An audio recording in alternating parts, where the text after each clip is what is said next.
Hello and welcome to the channel. My name is Dave and I'm the Brompton Guy. He's the Brompton Guy! Today we're going to cover the subject of used Bromptons. Does buying a used Brompton have advantages over buying a new Brompton? What should you consider when buying a used Brompton? And is buying a used Brompton really best for you? We have heard it all before. It's never been used. Low mileage. Been in storage for a couple of years. Anyone will say anything to help sell their product. But as a buyer, what should you be looking for? I think one key consideration to take into account is Brompton have now been around for years. However, to the untrained eye, all the bikes look the same. So how do you know which one you are buying? When buying any used bike, there is a couple of key things to look for. We can look for wear to the chainring and cassette to make sure all the teeth haven't been worn down. We can look at the tyres. Make sure your tyres still have tread and don't have a bald line running around them. We can also look at obvious stuff like, do the brakes work? Do the gears work? You would be surprised how many people have their gears indexed incorrectly or not set up right. It's an easy thing to live with because if you don't have the knowledge to fix it, you just accept it. The one thing that everyone watching this video already knows is Brompton have built a very good reputation. So you know, regardless of what you're getting, the actual frame itself is going to be to a very high build quality. But the components that go with it are predominantly what's changed over those years. I am new to Bromptons. Buying this bike, I went in thinking I knew everything I had to know, but now that I actually own the bike, I can see why I maybe would have bought a different manufactured year of Brompton. This Brompton here was manufactured in 2004, a very significant year for Brompton. Why is it significant? In 2004, Brompton actually lengthened the bike. One of the things to consider when buying anything manufactured in 2004 to 2007 is the rear suspension. The rear suspension block on this model doesn't have a hook. Now what does that mean to you? It means that anytime you lift the rear of the bike, the back wheel detaches and tries to fold down. Now, I have only owned this for one day and already it frustrates me so much. I have done a test ride on a modern Brompton and it definitely didn't do that. So it got me questioning, did I buy a bike that was missing parts? No. Between 2004 and 2007, this was the design of the Brompton. In 2007, they introduced the rear latch. This would hold the bike together and allow you to lift the bike without it collapsing. But I wouldn't say that's a deal breaker on the bike because you can buy a retrofit kit to fit onto the 2004 to 2007 model for around the cost of £15. It's not a deal breaker, but it is something to consider. What I would always strongly recommend before even buying your used Brompton is to go have a test cycle of a modern Brompton. This will allow you to find out a couple of little things that you know are essential to buying a used Brompton. What do I mean by that? For instance, the length of the seat tube. Any Brompton comes with a standard seat post of 535mm. Now, as you can maybe tell from the video, I'm fairly tall, coming in at 6'2". This bike does not fit me correctly and my knees are too compressed. Now, fit of a bike is very important, so I knew from the test cycle that I wanted to have a tube that was larger. During the test cycle, they had a telescopic seat post. This was perfect for me because I could adjust it, but it was a minute adjustment which felt a little bit overkill for the telescopic seat post.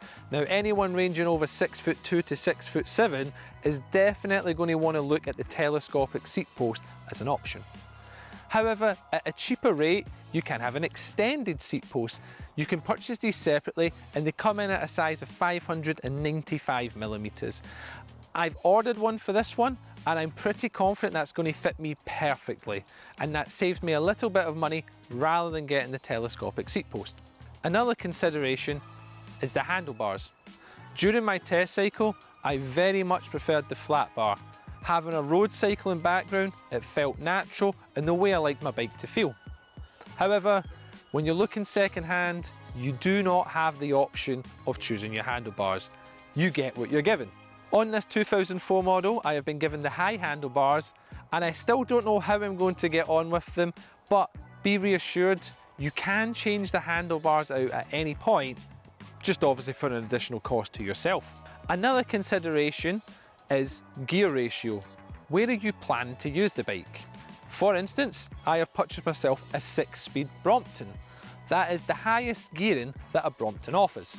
However, if you live somewhere that doesn't have many hills, you'd be very comfortable with a 1-speed or a 2-speed Brompton. Gear ratios is something we could talk about for a long time and will get its own video. But as a rule of thumb, if you live anywhere flat and don't plan to conquer a lot of hills, go with a 2-speed.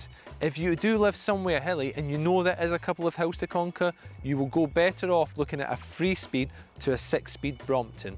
Now, when purchasing this Brompton, I did know it was going to require some work. The seller had told me that the chain tensioner was broken, the brakes do not work, and occasionally it will have a little noise as the crank arm is rotating.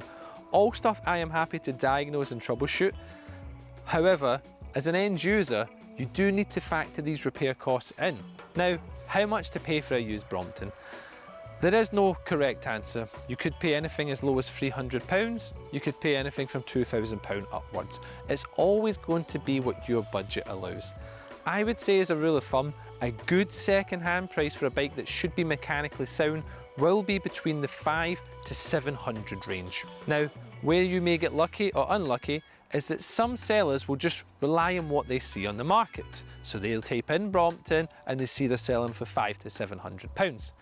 But the difference being is, you might have a 2004 model at £500 and a 2018 model at £600. My advice there is always buy the newest model possible. And let me explain some of the reasons why. With the newer model comes new components and technologies. Now, I can't say these are massively significant, but they are going to make your overall ride better on the bike. For instance, the seat clamp in this 2004 model is incredibly outdated and very poor to adjust. The Pentalock technology that's came out now is significantly better and will come standard on those bikes. However, with Bromptons, you can predominantly buy any part, but once you start adding up the costs, you see why it was maybe better to spend an extra £200 at the point of purchase than buying an older bike and putting £200 into it. Another consideration is the shifter and brake technology. Now, on this model, I can already tell it's clunky.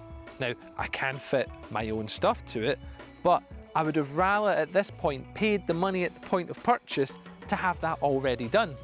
Because once I add the cost of shifters and new brake cables in, you've already practically made that back up. Would I buy this model again? No, I probably wouldn't, and if I'm being honest, I bought it for this channel. The 2004 model is an interesting one because it is the modern frame, but all the components are outdated, and that gives me the opportunity to tear the bike down, take the 19 years of dirt, wear and grease off it, and put it all back together so it sounds and looks as pretty as a 2023 model. Strangely enough, some people like me enjoy doing that, but I get that's not everyone's cup of tea. So my advice would be, if you can get anything from 2017 onwards, you're in for a winner. Should you buy a used Brompton? My recommendation is yes. However, the things to remember is if you are buying one, try and get one that's newer than 2017. Double check the wear on the simple stuff like the tyres and the chainring. One thing you can always ask the seller is for the bike's serial number. With the serial number, you yourself can guarantee the year that bike was manufactured. Why and how? Because at the start of every Brompton serial number will start with the year and the month it was manufactured. For instance, we'll go for 2004. So we have April 2020. This is one thing I didn't know before buying mine, but it's a nice little tip to take away for yourself. Just remember, Bromptons are for fun. There's not one bike fits all. These are great to customise and everyone's a little bit different and a little bit bonkers. This is how my bike looks just now, but wait till you see the transformation it goes through and what I've done to make it my own bike. With that, thank you so much for tuning in and staying to the end. I hope you've took everything you wanted from this video, and if there is anything I missed, add it to the comment sections because there is going to be a follow-up. Thank you and enjoy your day. Thank you so much for sticking to the end. If you learned something new, I've got some more amazing dedicated Brompton content up here. And if you liked what you've seen and you want to help support the channel, you can scan the QR code down here. This will take you to my Buy Me a Cuppa page. This page has been set up to let you, the audience, help donate money to me so that I can continue to do some amazing projects. At the moment, I'm working incredibly hard to raise the funds for a Brompton T-line because some of the upcoming projects I want to do in the pipeline require this specific bike. Don't want to give too many reasons why yet, but any help you can give will go such a long way, and thank you if you can donate just a little to the channel. Hope you've enjoyed it. Until the next one, goodbye.